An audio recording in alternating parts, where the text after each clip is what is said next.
Hello and welcome to Console Shock, retro and modern gaming chat with me, Trev and Stu. Hello. Hi, Stu.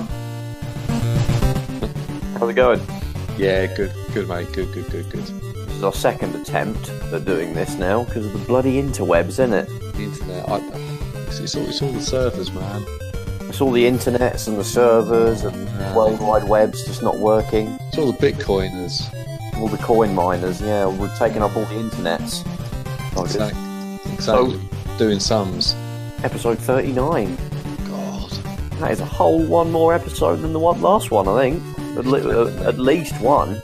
Exactly. Screaming towards that 50 now, aren't we? Honestly, I think we're going to hit it by Christmas. Possibly, yeah. Yeah. Maybe like by then we'll be on episode 40. At least, maybe 39.6. But yeah. I like to think by Christmas we're on episode 40. I would hope so. I'll be worried if we're I'm worried if we're on a 38. That would be equally. We've gone back an episode. Yeah, exactly. Yeah, I don't know how that would work. The next episode 50.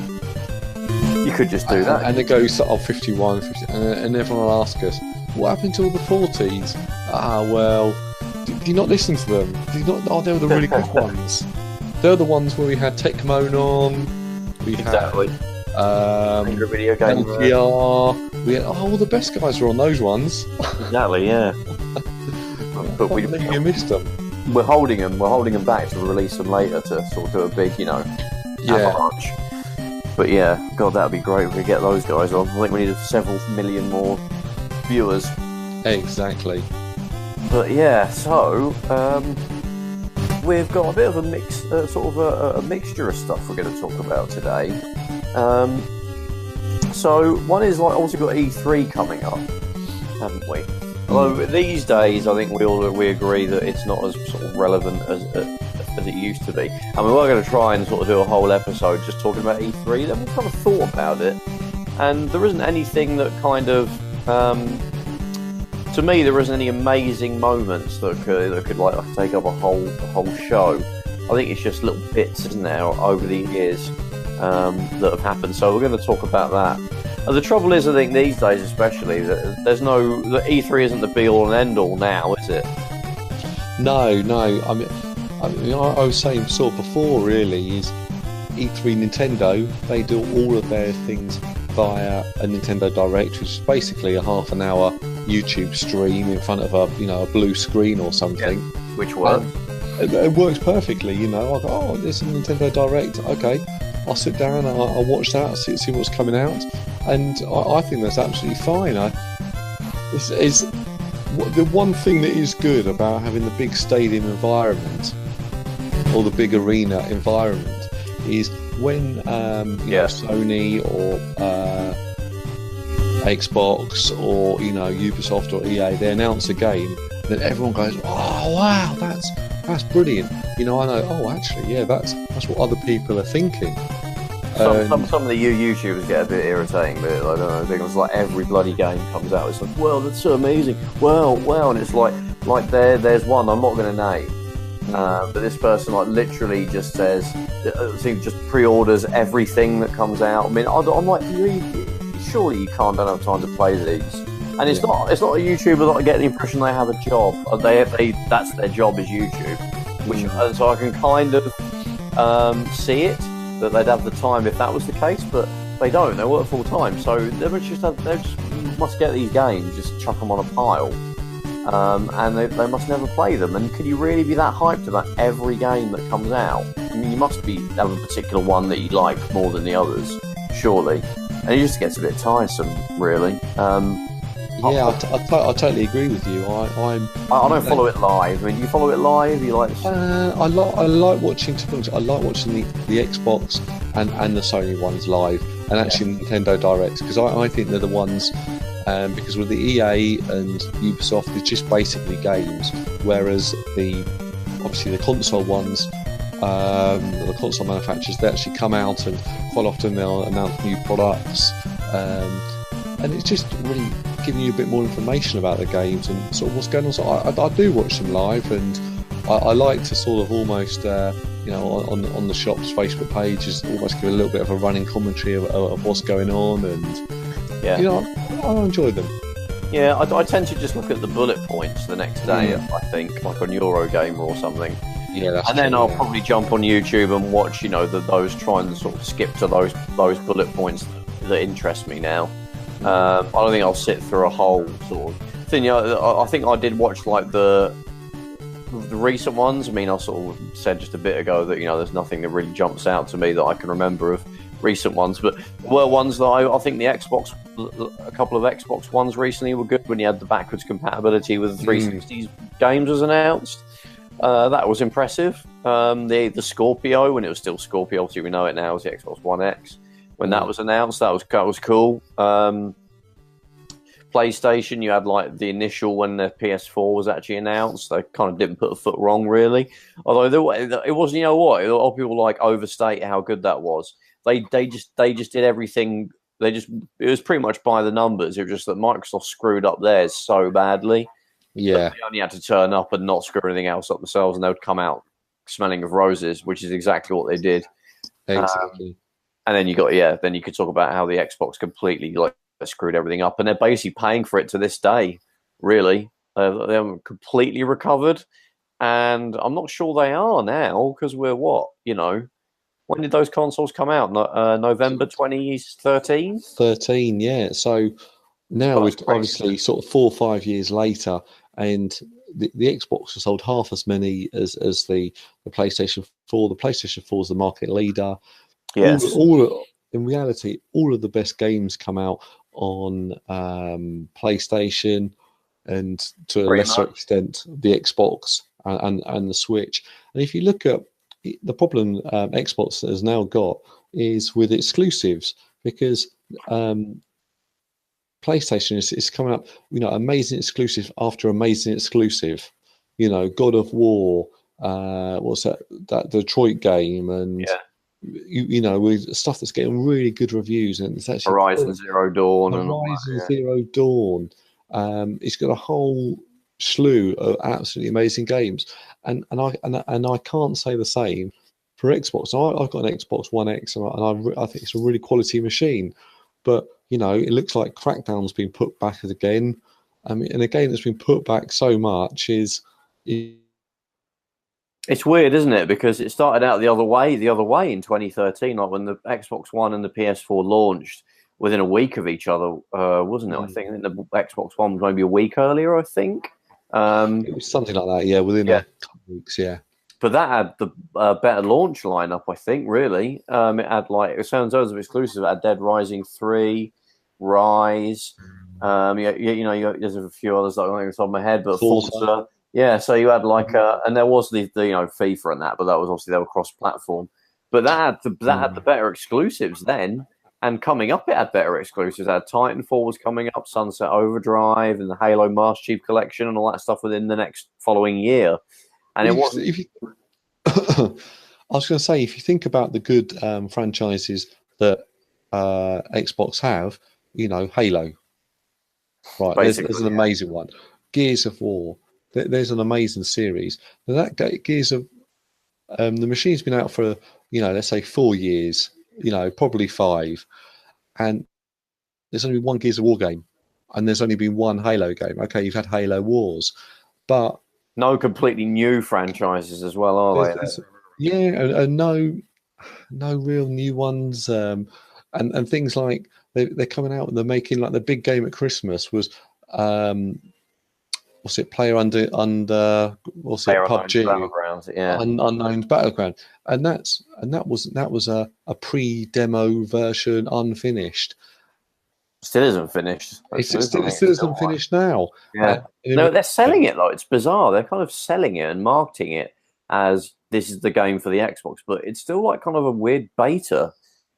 Yeah, still. I mean, they do say that on the front, so no getting away from that. But they're, you know, that's not the quality of game that demands a big Christmas push for your console. It's a very, very good game. Don't get me wrong; it's an amazing game, and everyone really likes it. But you know, it's not a big epic AAA title. No, it is. It's quite niche. You know, you wouldn't. Not that YouTube would make you think it isn't, and everyone's playing it. I haven't played it.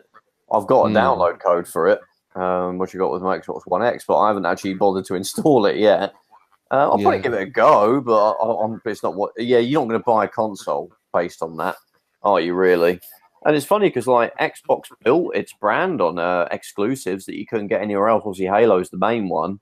But there was other ones, like I say, Gears of War, and he went to the 360. You had the Rare games and the original Xbox that were exclusive. And that's kind of like, it's almost like they kind of shot their load like early in the Xbox One's life. So those franchises kind of got their sequel, and they've kind of done now, you know. So they're not failing. People do exaggerate that. It's not a failure. No. I mean, it's still sold tens of millions of units. You've only got to go, you know, there's kind of the thing where you go into like a second-hand video game shop like yours or CEX. You've only got to compare the amount of second-hand games that each store has.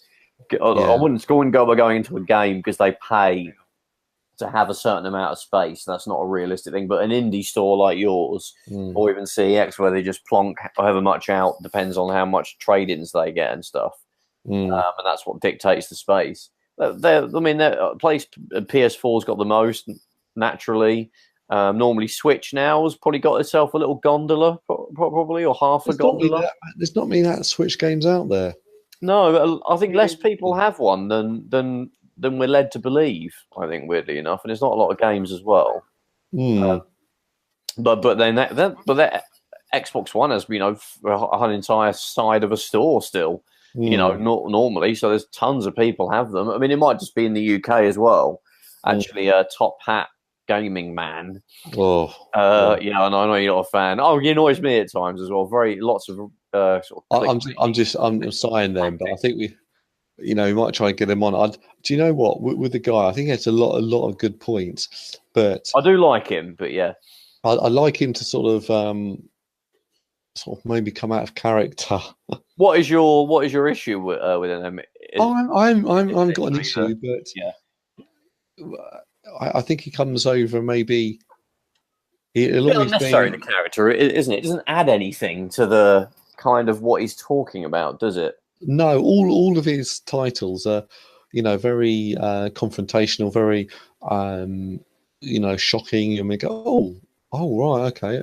Well, I thought that, Call of Duty was a good game, and he says, Call of Duty's, a rubbish game, or whatever it is, or the Switch is failing, no one buys it, and he'll have all these sort of. That's not actually what he's talking about. Yeah. Or Nintendo are crap will be the thumbnail, and he'll be like, "Oh, they're just like less popular here in the 80s or something." Is the actual, discussion. Yeah. And I think he comes over with a character. So I think I'd like to see the real sort of Top Hat Gaming Man, and get to know maybe a little bit more his actual opinions and stuff like that. But he actually produces very good content. He does, and I mean, we made a point about how, like he says in the UK, the Xbox One is actually very popular, and I agree. I mean, I know plenty of people that have one. More people have a PS4. Then he also makes another good point in that it's only really YouTubers that have Switches. And to be fair, I've seen people on the odd person on the train with one. I don't really know anybody apart from other I don't know, are we hardcore gamers or not, but other gaming centric people. I've got one. I think you've got a Switch, haven't you, as well? I've got a Switch, yeah. Yeah, I don't really know any sort of at work chatting to people about games. I don't really know none of them really know about it, or so I think it's exaggerated a little bit.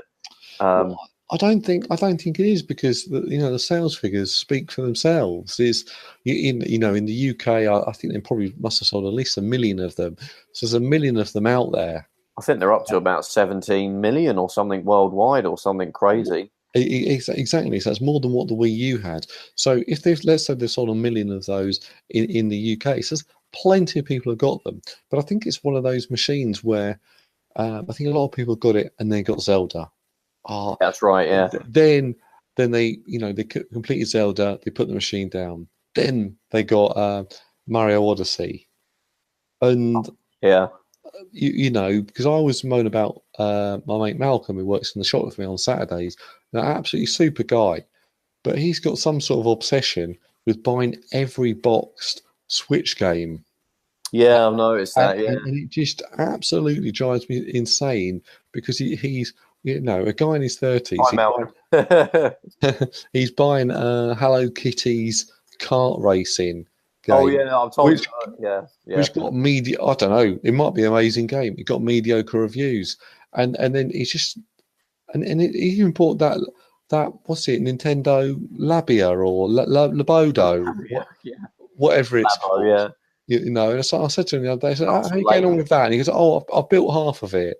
Yeah, it's like I mentioned it before, but I was talking on the podcast about collecting, and they're I find the Facebook collector groups are some of the most like anal retentive ones. Like there's a Wii U one that I remember of. Yeah. I collect Wii U games. I think I've got about 40. I'm not planning on getting the full set of 200 and something, whatever it is. No. But those people on there are mega like obsessive. Everything has to be completely sealed. It's never going to be open. They're trying to get some obscure Spanish only release of some Just Dance or some sort of local Spanish TV talent show that happens to have a Wii U game, and it's like, God, you're just buying it and just throwing it on a pile. Don't get it. 100%. I buy games to play them, and or the subject matter interests me, the franchise interests me, the TV series that it's based on, the movie I'm a fan of. That I'll get I don't just buy any. There is some reason to buying a game.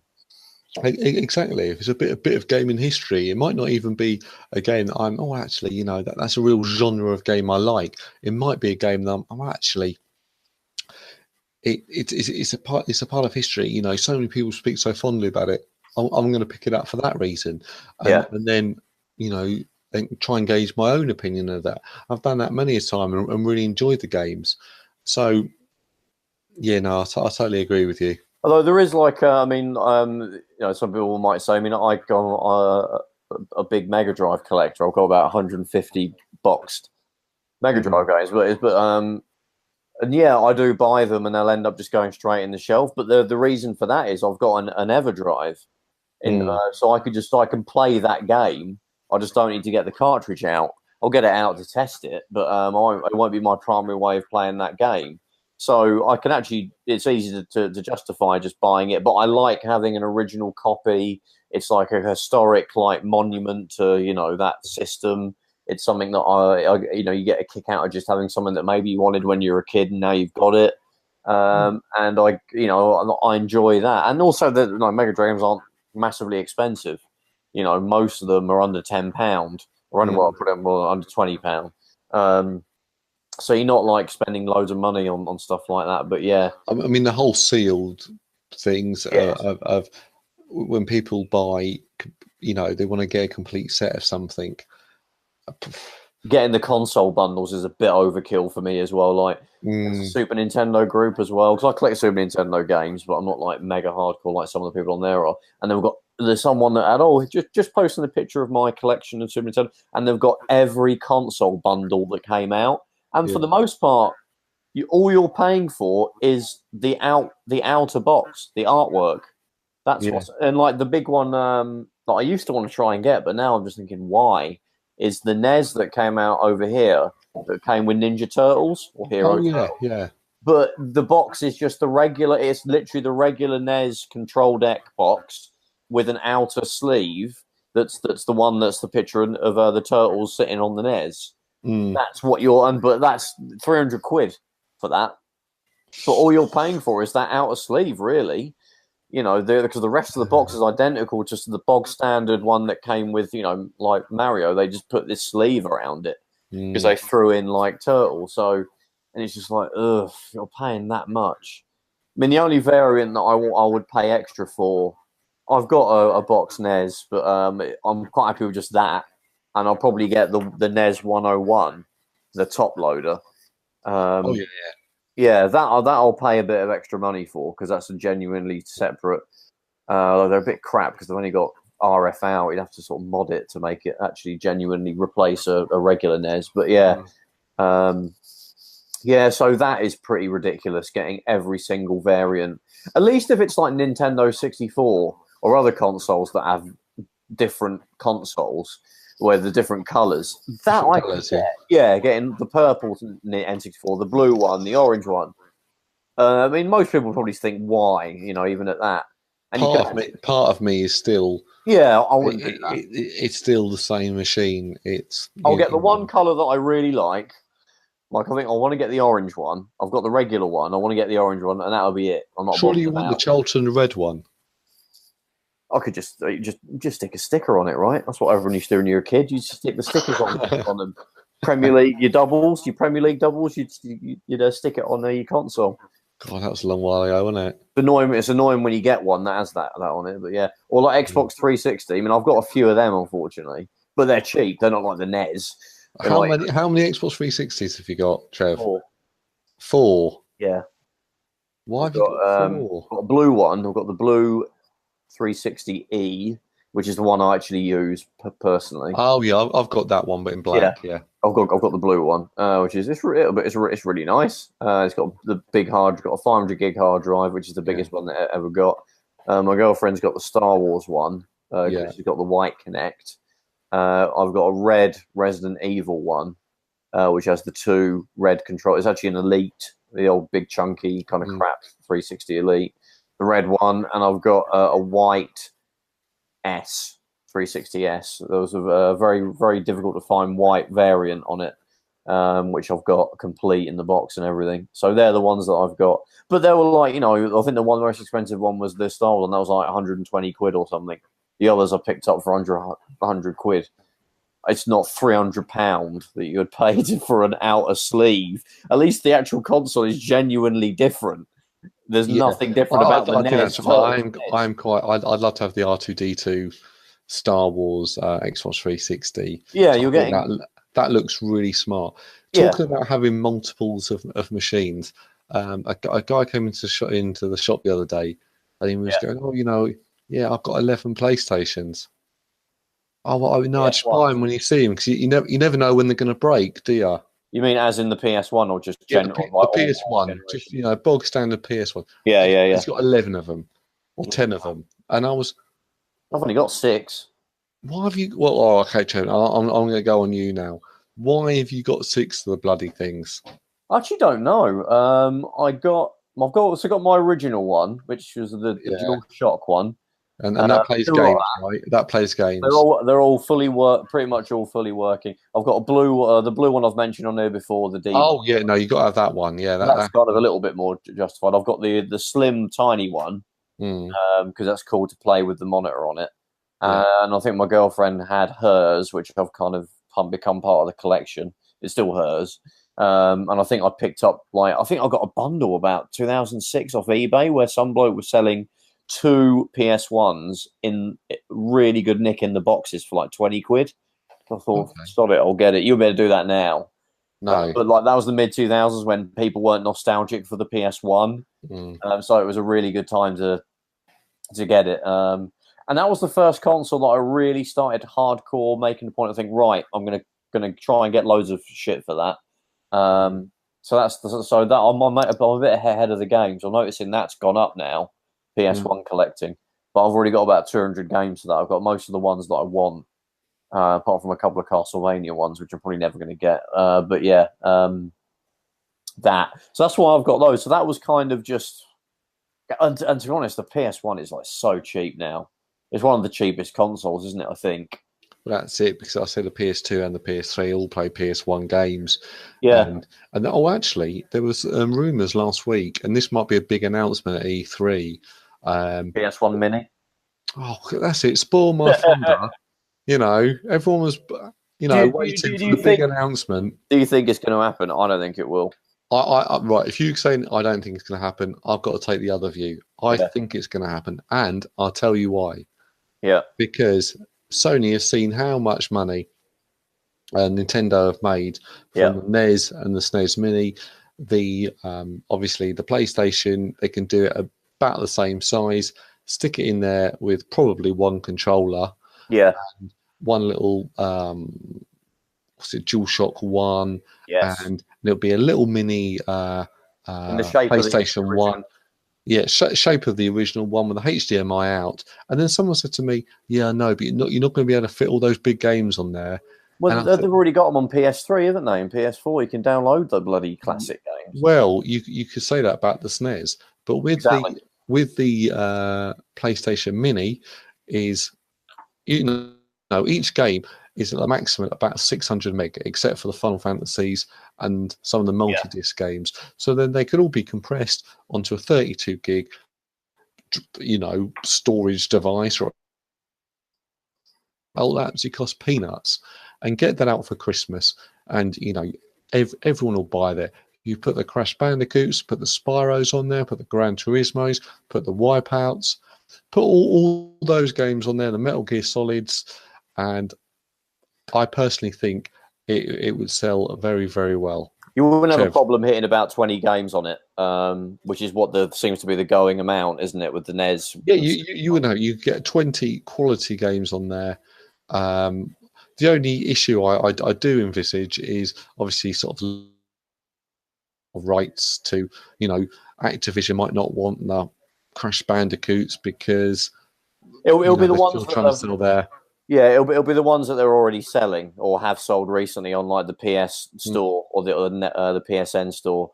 There's PS1 games on there, so they've obviously got those. I guess they've probably got licenses that will go for so many years. And in terms of size, like you said, it might not be a big issue. I mean, there's actually a lot of games where most of the disc in the early first couple of years of the PlayStation, most of this was taken up from using CD audio tracks. The actual game data was like, some games weren't even bigger than a cartridge game.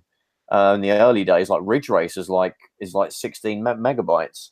Exactly. You can put the audio and take the disc out, and it actually stores it on the memory. Exactly. You won't get it is the music. So and all you got to do is compress that into MP3. Make sure the emulator can obviously load up MP3, the MP3 music, and you've reduced that game by a factor of 10 or something. And there'll be other games that will do that. There are games like Metal Gear Solid and Final Fantasy that are genuinely over a gig because of the game data itself. But, like I said, 32 gig memory card in it. Yeah, you'll probably still be able to whack those on there. $69.99. If that was announced, I'd pre-order it straight away. Yeah, I just can't see him doing it. I mean, they did the Vita TV or TV, isn't it? The PlayStation TV. That's kind of the same sort of vibe, isn't it? I mean, you could almost repurpose that, couldn't they? Because that obviously ran PS1 games with the ones that you bought. Well, yeah, exactly. And they could go down the route of if you buy the PlayStation and it's actually got a Wi-Fi enabled feature to it, so it could come with, they could be very clever. And it comes out with 5 games, and then you can buy the others $2.99, $4.99, and actually download them, and then put SD cards in yourself. So you could get a 512 gig SD card and download countless PlayStation 1 games. It's difficult. Honestly, in my opinion, it's an absolute cash cow waiting to happen. Yeah, I don't know, because I kind of think, well, that's a service we kind of already have on the PS4. I'd rather people just bought a PS4. Are we going to be cannibalizing our own sales, maybe, if we did that and had a cheapo thing? But then, I don't know, it's difficult. I find it's more clear cut with Nintendo, because they didn't, because I don't know, I think there was more of a market for NES and SNES then, because there are a lot more ways to play PS1 that are easy, like a PS3, or PS2. There wasn't easy ways to play NES and SNES. Once you jump to the N64 and the GameCube, you were done, basically, unless you kept your old console. So that's a factor for me. But I think that a lot of people aren't going to. The people who buy this machine, if one came out, I'd buy it. And then Trev, I know you would as well. Yeah, I would. Yeah. So, but the actual main people they're going for are those guys that actually, I don't really do gaming anymore. You know, I've got a family, I remember or Wipeout. yeah, I remember Wipeout. Oh, it's Yeah. $69.99. Oh We yeah, used to I'll come out pick the up. pub and play that. Oh yeah, Yeah. exactly. They're the people that will buy it. You get collectors getting back into the PlayStation brand, and then they might think they get these you know, little PlayStation 1 minis, and then they might go, well, actually, oh, I'm really enjoying this. What's the latest one? Oh, the PS4 Yeah. Pro. I'll pick one of those up, and I'll get the latest Gran Turismo. I'll get Gran Turismo Sport.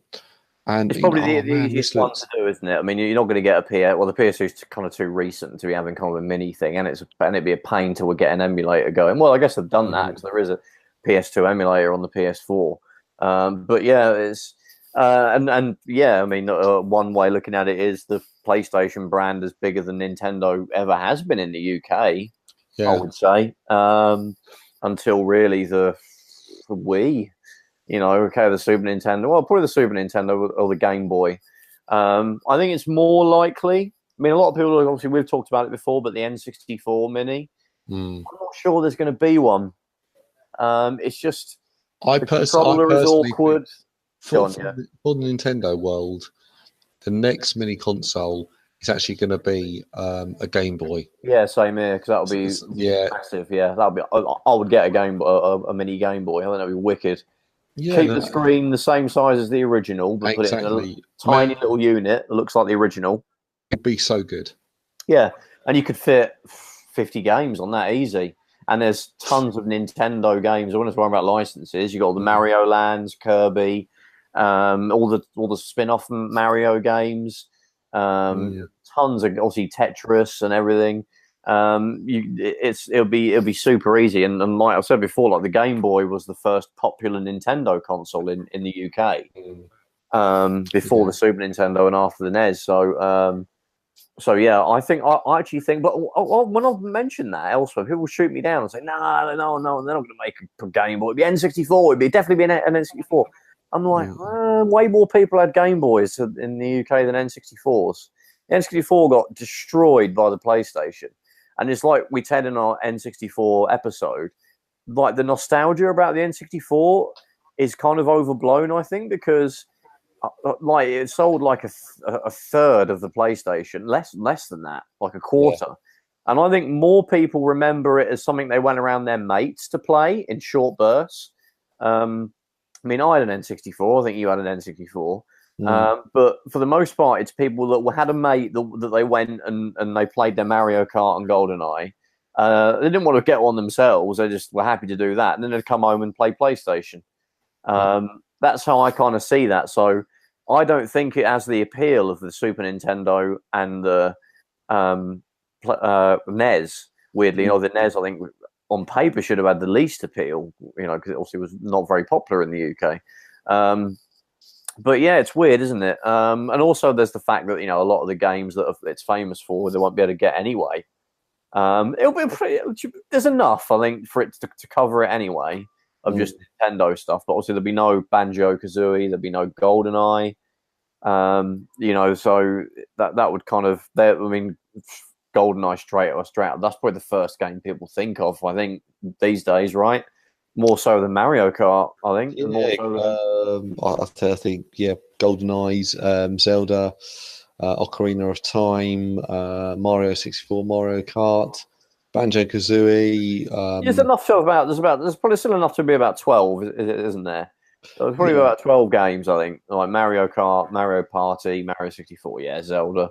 But the library was very small as well. The library is absolutely tiny, isn't it? It's like 220 games or something in the UK we got.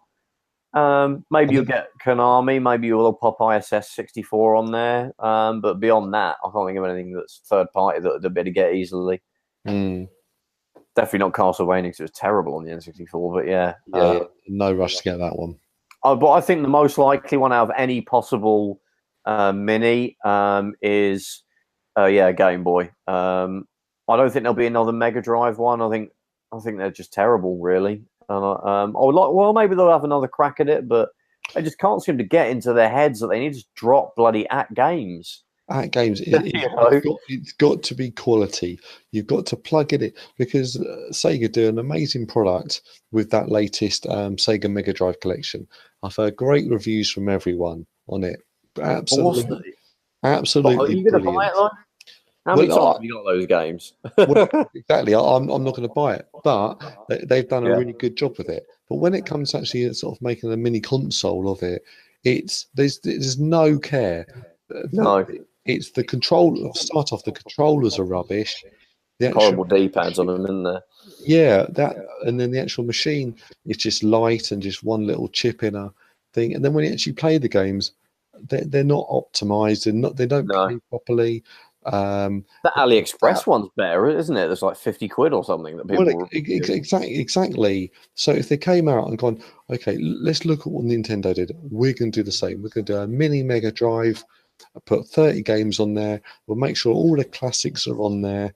And I'll tell you what, if they do that properly, they'll sell shed loads of them at Christmas. Yeah, it's not going to happen though. I mean, like I said, a Mega Drive would have greater appeal in the UK than any Nintendo, Mini, or the ones that have been released so far. More people had a Mega Drive than the Super Nintendo and a NES probably combined. I think, but they've just, it's a weird one. I mean, for me, I wouldn't buy. I've bought the NES and the SNES Mini, but they genuinely, for me, they're good consoles because they've actually usurped my actual NES and my actual Super Nintendo, mainly because they're really easy to get plugged into a HDMI, and a lot of games that don't work on the Super Nintendo on the SD to SNES EverDrive cart or flash cart you just work on the SNES Mini. It's real Nintendo hardware as well. It's not some like 3D printed, cool looking SNES case that's not a real one, with a Raspberry Pi in it. And you can load more ROMs on it, and it just works well. So that's actually, and it means that I can have my NES and the SNES plugged in together with the NES Mini and the SNES Mini, and they take up very little room. So they've actually usurped my original consoles. Which is, if I get more space, I might pop the old ones back in again. But and they work really well. And of course, things like save states, so something like Mario is so much nicer now that I can just really plow through it in an evening with the save states. So like, it's cheating, really, isn't it? But when you get to our age, Stu, you like to plow through Mario of an evening. I actually don't. I kind of there's little short bursts of it. But the good thing is you can save your state. And you can jump back now. You don't have to say, right, I've got to go back to whatever point it allowed me to save it, which is great. But yeah, the Mega Drive, I don't think that'll ever get replaced because, well, one, there's no one's ever going to make a Mega Drive Mini that's going to be as good as an original, it seems. And there's also like the 32X and the CD games. I don't think they'll ever really bother with those, will they? In like a mini, because they're a bit too niche, I think. Exactly. You're not ever going to see those again. I mean, it would be great if they did a Mega CD PlayStation 4. Oh, that'd be amazing, wouldn't it? I would get that for sure. Classics, but I don't think they could. The Mega CD is a fussy git when it comes to burning discs. It's very, very picky about what ones it will. It'll be a compilation that'll come out on the. Oh yeah, I know what you mean. If they brought out an actual thing. Yeah, but as an alternative to playing on a real one, they're a bit finicky when it comes to burning discs and playing burnt discs, and also the fact that it's just it's a CD console, isn't it? The drive will get worn out at some point, and then you'll be buggered. I mean, I'm hoping someone will bring out like the the Super System 3 for the Super SD System 3. For the PC Engine, someone brings out a Mega CD version of that. That would be friggin' great. I'm sure someone could do it. I guess it would be some kind of dongle that will plug into the expansion port where the Mega CD goes normally, except it's just a little thing that slots in there that would take an SD card, and that can run the ISOs. I'm really hoping someone's working on it already. Maybe the guys that make that PC Engine one that plays the CD games, that Super System 3. Maybe they're making something as well that will be for that, because that'd be great. There's so many great Mega CD games, very underrated. So the best add-on. Not that's hard, but there's some genuinely good games. It gets a bad rap because of the Saturn and the 32X and all that. But do you know what? It's like I said when we had our Sega alternate reality episode, if they just stuck with the Mega CD and nothing else, that would have been a nice little add-on, wouldn't it? That probably would have had a couple more years life or something, and we would have got more. They could have put a bit more money into making games for that. We would have got, some of those 32X games. They would have ended up making them for the CD, not necessarily the 3D ones, but yeah, and it would have been a much better, a bigger library of games than they got anyway. It's already a couple hundred games, so yeah, that's an interesting one. But that actually, talking to like E3 and stuff. So there's a lot of expos that we have in the UK. And one thing that always strikes me about the Retro Hour guys, who we had on the show, didn't we? Way back. Way back. A couple of years ago now.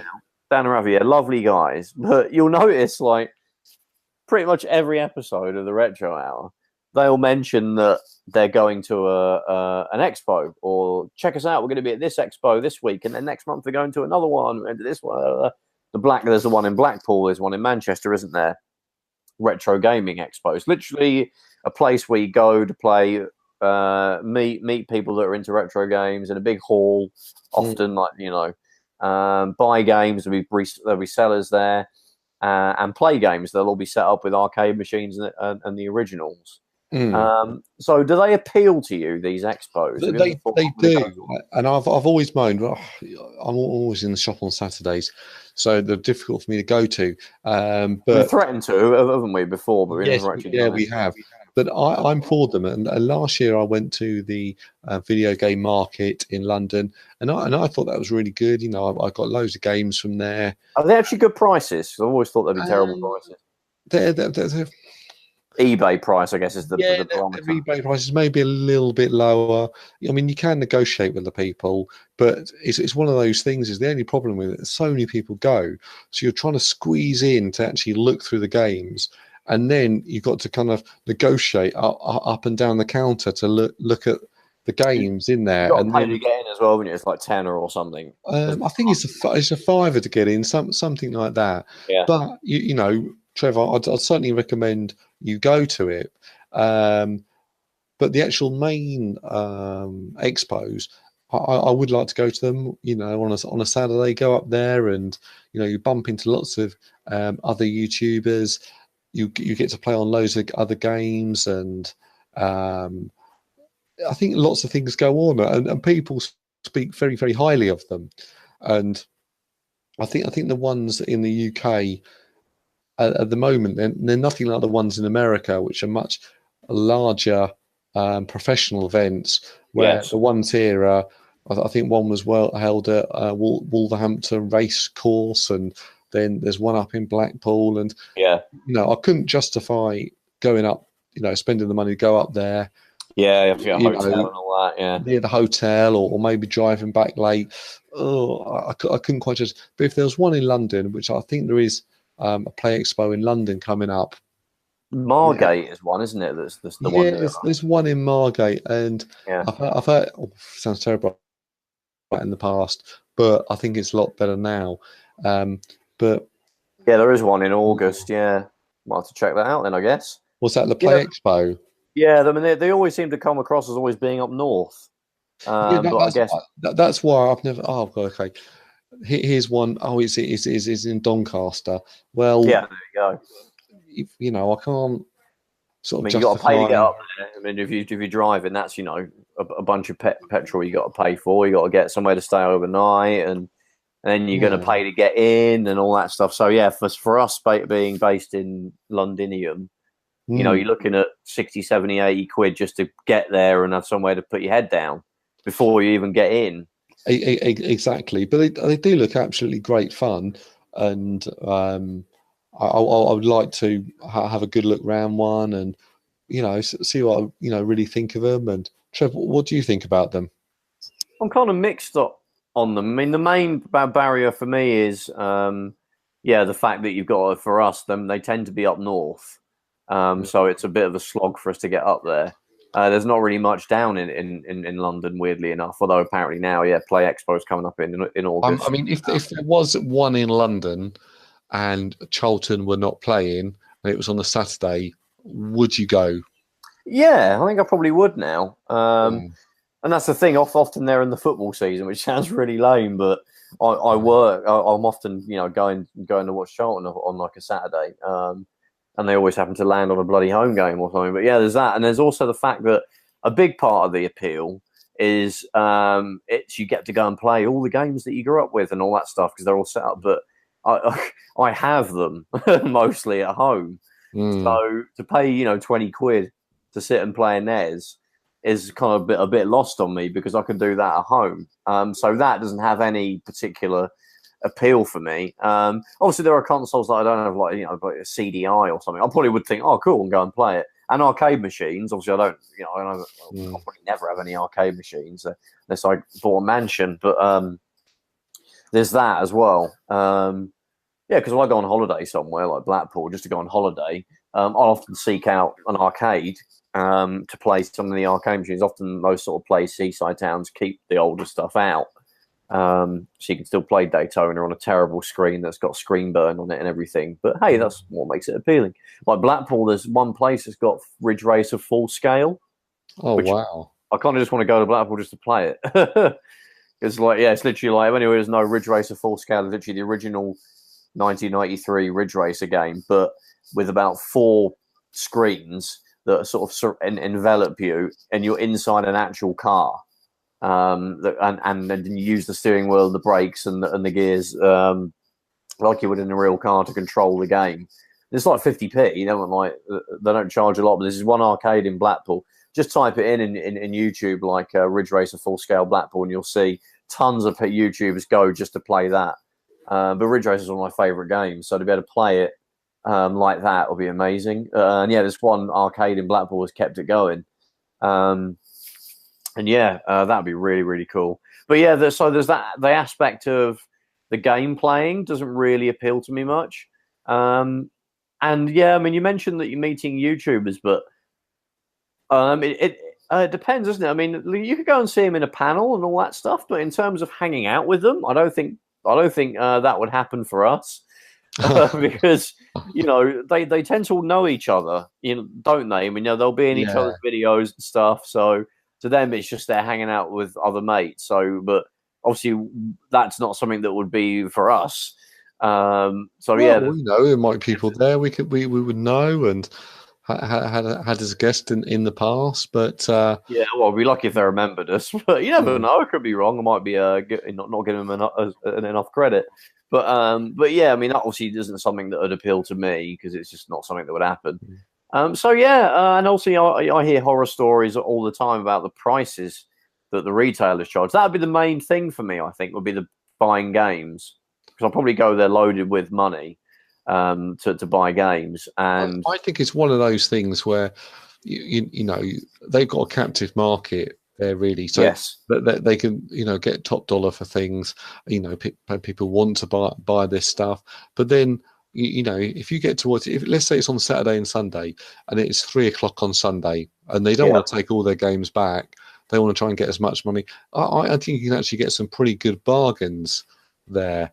I guess if it is like eBay price, the advantage is you're not paying postage, hopefully, and you get to see it. So you're not just exactly. You get to see it, and let's say you go up to a counter, and they've got 3 games you want. Okay, well, I'll tell you what, these 3 games come to £30. I'll offer you 20. Yeah, someone's probably going to go, oh, actually, yeah, all right, I'll go for that. Or actually, I'll tell you what, we'll meet in the middle. We'll do 25. Yeah. Well, actually, these games actually cost about 15 quid on eBay. So you could, I think you can sort of make a sort of pretty good. And if you go around and you spend your time, having a real good look through all the games, you're gonna sort of get a bargain or pick up something that's actually. I really want this. It doesn't come on eBay very often. Oh, this is also quite a good price because it's, it's a game that I want, but it's not actually that popular. Yeah, and you get to pick it up and look at it and see what the nick is and all that stuff. Yeah, exactly. I was going to ask you, Trev. I've just written it in our Facebook chat. Did you hear what? Do you know the YouTuber John Hancock? I do, yes. The guy's He, got the ridiculous collection. yeah, he's got an amazing collection, Yeah, and I've always found it sort of quite interesting. But he made a sort of controversial video, maybe a week or a week and a half ago, maybe 2 weeks, yeah, and he said there are too many YouTubers on. yeah. I heard I this. know Yeah, video game YouTubers on YouTube. no, it's And and I, bollocks. well, exactly. I put a comment on there saying, well, you know, it's sometimes it's not about having you know 1,000 subscribers, 10,000 subscribers, and making absolutely quality products. It could just be for a 14-year-old kid who just wants to go on there, build up his confidence, make a video, learn how to do things, and just communicate with a few other people with similar interests, and It's a way that's of what getting out there. Yeah. yeah, and that's what they get out of it. And It's you know, also you've got different points of view. It could be the same subject matter, but it's different points of view. Like having it's like saying, oh, there's too many news channels. mm, Because surely you only need one, right? But no, you need different points of view and different uh, takes that you get, from having different people do it. yeah, I mean, I'm not really for. I think some of the counter arguments are actually agreeing with John Hancock, and I think he's sort of come back a little bit on some of his opinions, maybe taken a little bit the wrong way. But he was saying that, like what you just mentioned about news channels, there are so many people who just read out sort of the news of what's going on, or you know when there was the angry video game nerd, everyone came out being I'm going to review games, but I'm going to be angry. Yeah, Then yeah. there was The irate gamer. yeah, yeah, and then there's other people who's I don't know. There seems to be sort of trends, and we're you know. So I think it's difficult, really. There's always room for. I mean, there's always room for more voices. I mean, obviously, they're all going to be huge and have millions of subscribers, but Mm. it's good to have different perspectives on things. I think the bigger one when it comes to YouTubers that people always complain about is when they talk about a game, it drives the price up. Oh, that's MetalJesus, doesn't he? When he does his Yes, 10 classic PS2 games, and one of those I think was called the Red Star or something. I thought, oh, actually looks really good, and I remember having that in our shop for 2-3 quid, and I was, I think I might try and get myself a copy of that. You can't get it for less than £35 now. yeah. It's probably gone up further. But you know what are you going to do? A YouTuber with a large following can't say a game is good because the price will go up. Yeah, I mean, it's also. I mean, if I see a hidden gems video, very rarely will there be a game. I mean, to be honest, most of the I get the impression that most of the YouTubers, the big YouTubers, to them, hidden gems tend to always be like Japanese RPGs. Aren't they, though? They're always like some Japanese RPG, either one that got translated into English or Yeah. often very Japanese. They tend to lean to very Japanese centric. You'll never hear, any YouTuber like that say, "Oh, here's a hidden gem, International Superstar Soccer 2000." It will never be anything like that. It will always be some JRPG. I mean, I have zero interest in JRPG. Sorry, I know if you're a nerd and you're into games, you're into JRPGs. You don't like sport. You hate all sports games, and Nintendo are the best. Basically, that's kind of the bingo for YouTubers, retro YouTube. They tend to be that. He'll have the occasional racing game because he likes racing games, but for the most part, it'll be like obscure JRPG, Japanese-centric games. So when he does one about them, I tend to skip. I'll see his I'll look at the timeline and I'll sort of scan through it when he does it. If I'm watching one of his videos, and I'll sort of go to the next one. I'll see it some kind of I'll see the thumbnail will be a picture of a character's head with some text next to it, and like a battle going above it. I'm like, yeah, JRPG. Next one, and it'll be the same thing again. Next one, oh, it's a car. Oh, wicked, cool. And I'm looking, it'll be an actual racing game, and I'll watch that. But yeah, so they tend to be quite samey, the games that he chooses. So for me, they're not ones that I'll often go and quickly look up eBay. But if it's something like a run and gun game, which is something of a genre like other, a scrolling beat 'em up. I'll look up those, but they don't tend to be ones that people don't know about. Final Fight CD. It's kind of a slightly more obscure version of Final Fight, but that's always been over 40 quid, really. Yeah. Apart from probably immediately after the Mega CD went out of date, perhaps then it was cheap, but for the most part, it's always been 40 quid. Yeah, like I said, even like football games, like there are the odd ones that are kind of, a particular series that is no longer going or something where it hit a peak. And for the most part, they're fairly worthless.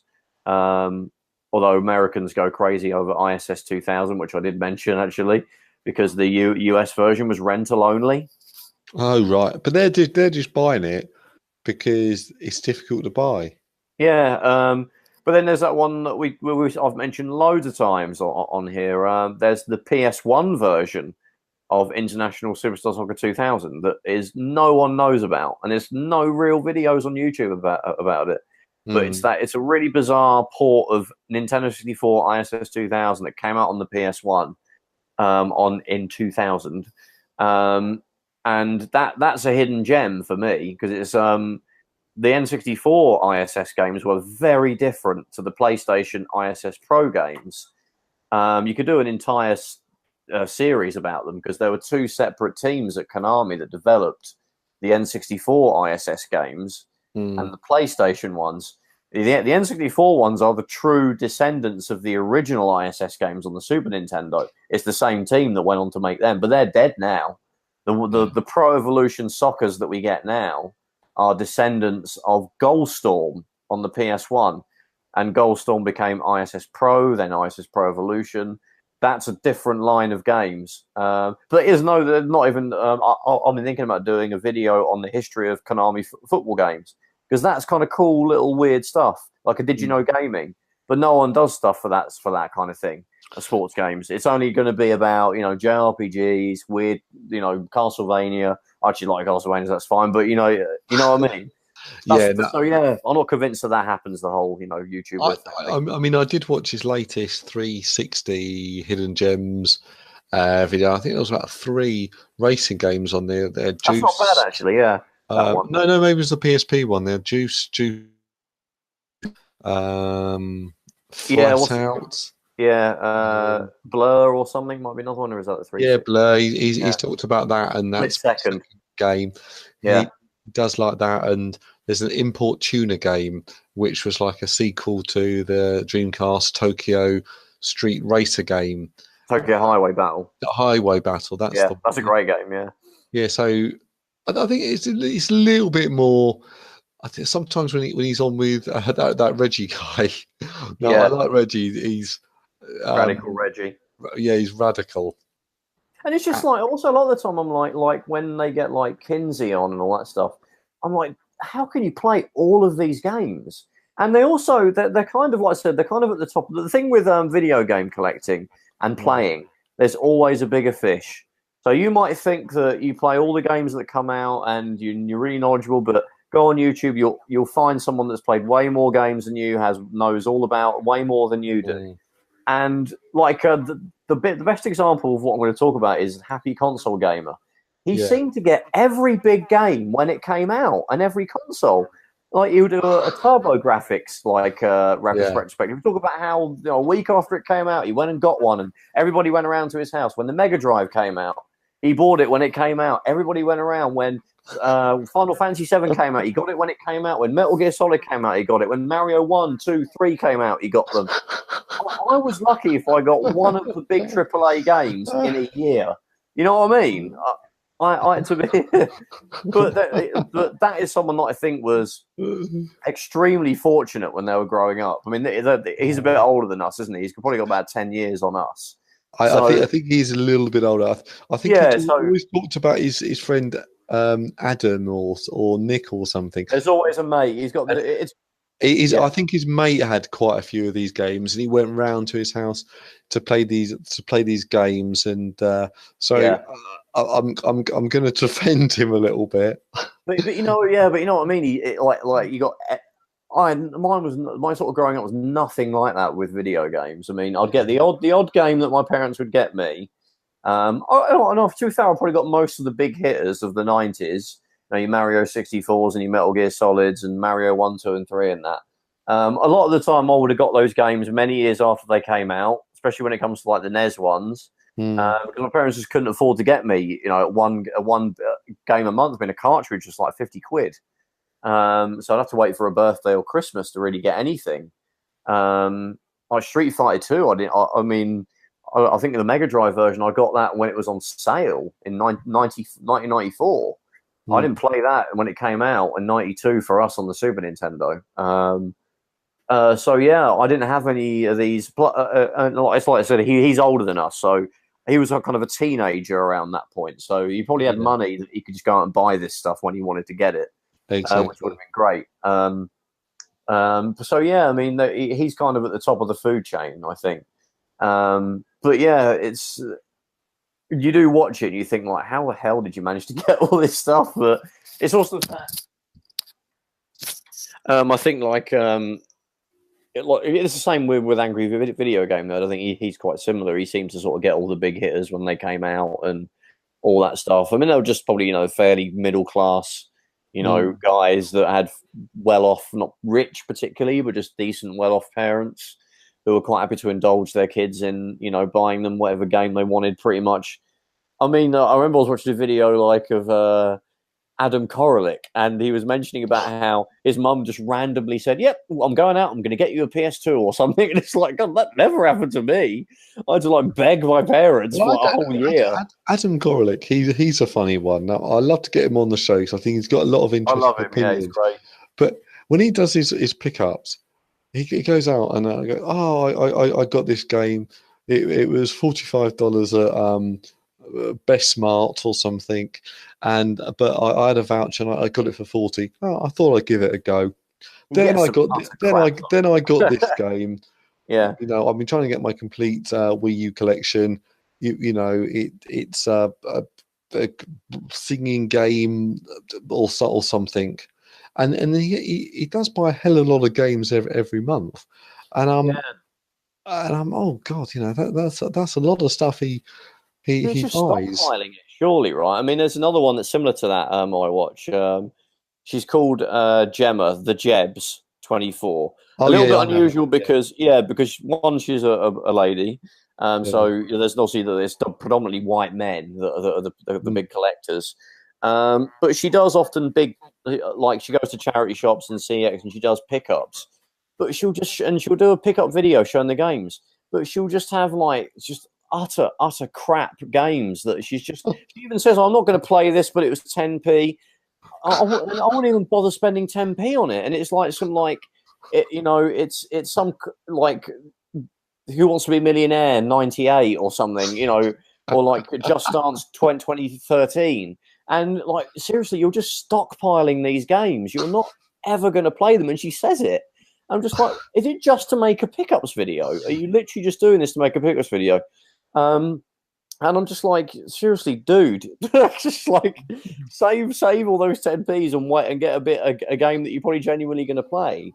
And then there's the other side of it, which is like, he's been in your shop actually, Retro Nintendo Dave. Oh yeah, I know him. Yeah. He's more like me because he has there's always a video that he'll put up where he'll be like, so yeah, he's got quite a sort of Cockney sounding voice. So we're trying to imitate it. It's like if Danny Dyer was a video game collector. And he'll do a great video where, because I can often relate to these, you probably can as well, where it's been on, I saw it on eBay. This guy was selling it. And you know what? It was a bit more than I pay. But, you know, I was on my lunch break at work and I kept looking on my eBay app and I saw it and I just thought, yeah, I'll just do it. And I was just like, yeah, I've done that so many times. And he must have spent a lot of money because he's totally Nintendo, which I think is unusual for someone that's in a UK person, particularly when it's old Nintendo. Because obviously, you know, we all grew up, you know, in the early 80s and late 80s and early 90s playing Commodore and ZX Spectrum and Sega Master System, really. So that's our NES, isn't it? Are those sort of three? But yeah, I mean, he's got a crazy collection. He's got like all complete in box, really nice condition SNES and NES games. I mean, I've got an all right selection of NES and SNES games, but nothing like that. Sunset Riders is one that I've been trying to get for ages. But that's like a couple £100 you're looking at for that. Yeah, that's a and lot. I would struggle to justify that, to pay that. I've been tempted to get repros of those and just get the cart, because you can't do that. That's cheating. But you're paying, like, what are you literally paying for? You're paying a couple £100 for the cardboard a lot of the time, right?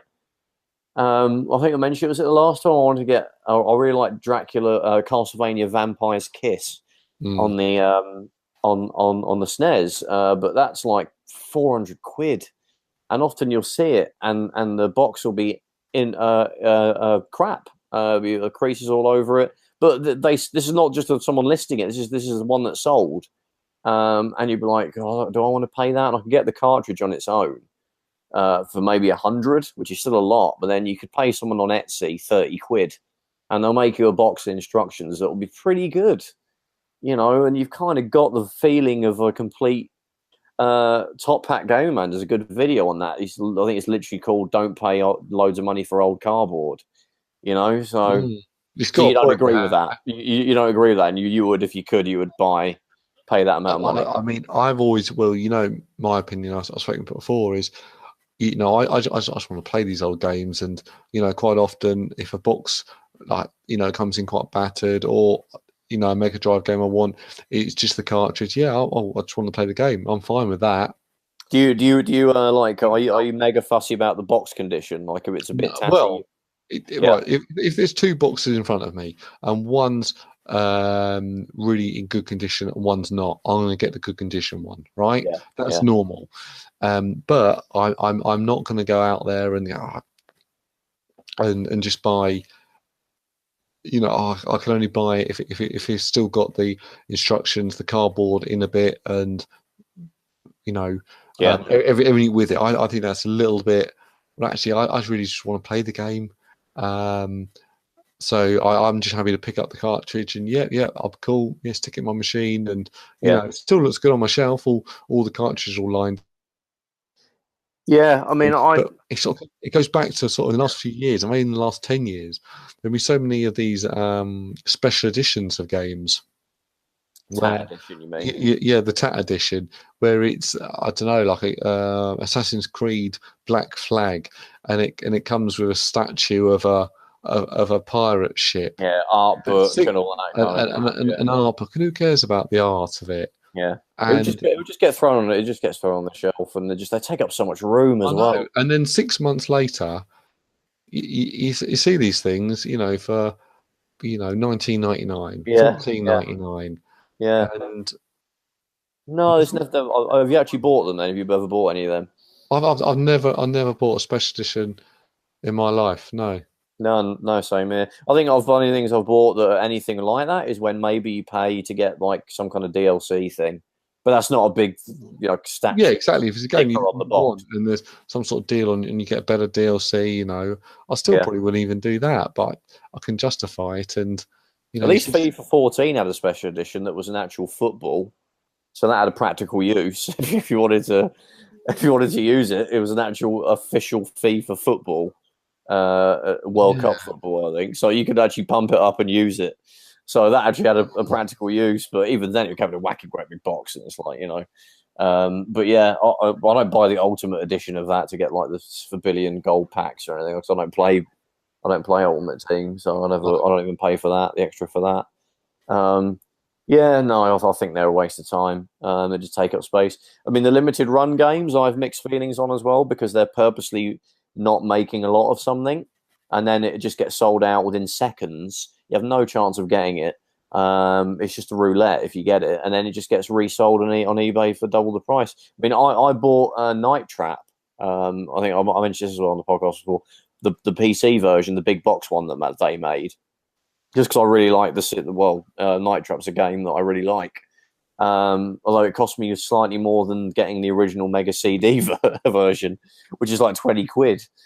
For a complete copy of that is £20. The re-release was I think it was like 30, but that's not bad. And it comes in a big PC box, and it's not a stupid statue or big art book. It just looks like an old school 90s PC game, the box, which is cool. Well, that's it. If that's a classic game that you like. Yeah, and I didn't pay more than it actually cost on limited run as well. It was 30 quid on that. Bloke on eBay sold it for 30 quid. So I didn't get ripped off. Yeah.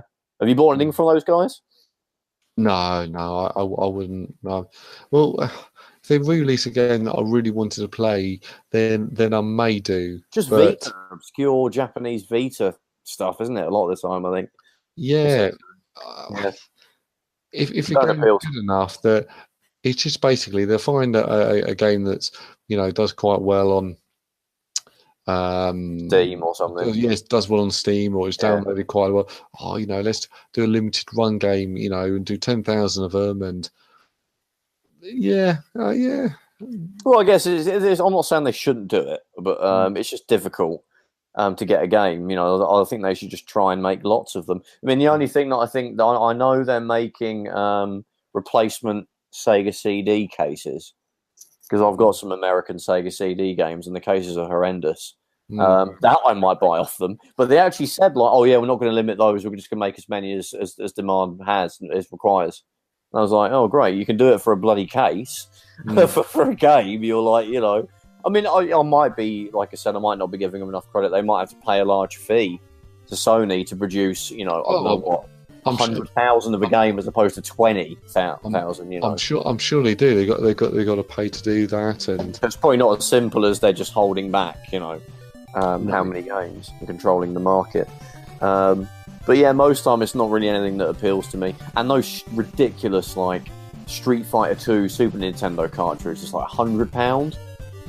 It costs more than the original. The original's collectible because it's the original, but to pay 100 quid for a re-release of the, have you seen those? No, I haven't. No, I'm not aware of them. Yeah, Capcom re-released Street Fighter 2 on SNES cartridge, a real SNES cartridge, in a box for 100 quid. It's made by Capcom, so it's legit. But the box is it's the artwork from the Super Nintendo version, but it's not got the Super Nintendo branding on it, so it doesn't look like the original box. And it's 100 quid when you could buy the original Street Fighter 2 Super Nintendo for 40 boxed in good nick. And surely that's more collectible, right? Well, I guess there's more of them floating around. They've made it was only 10,000 they made of this. They've done the same with Mega Man as well. Mega Man, they made a NES. They've redone the NES cartridges for that. It comes with a big warning though, saying this might set your NES on fire or something. Oh, really? Not because it literally will, just because they're old consoles and they're worried that if they don't put a big warning saying they could blow up at some point because they're old, they might get sued. But yeah, probably a lot of people are like, this is going to set fire to your console. So yeah. Yeah, don't buy them. Malcolm probably will buy them. He'll buy them all. He loves all that stuff. Ask him about it when you're in the shop. He'll be like, yeah, you pre-ordered it, mate. Yeah, so he'll be like... I think people have heard enough of us now. I had enough of you after about 5 minutes. I need to go and have my dinner. You're going to have dinnies. Okay. What's on the menu? Lasagna? Yeah. Microwave? Yeah. Okay. Basically. Alright, well thanks for listening, everybody. So, where can you catch us, Stu? Well, good question there, Trev. We are on YouTube, search Console Shock. We're on our website, consoleshock.net. We're also on iTunes, if you search Console Shock and Stitcher. We got a review on iTunes, by the way. Oh, did we? Was it good? Yeah, it gave us 5 stars. Oh, brilliant. Yeah. One. We got one. Thanks, whoever that was. Oh, thank you. Give us more reviews. Yes, please. Right, in that case, thanks for listening, everybody, and we'll see you in the next one. See you guys.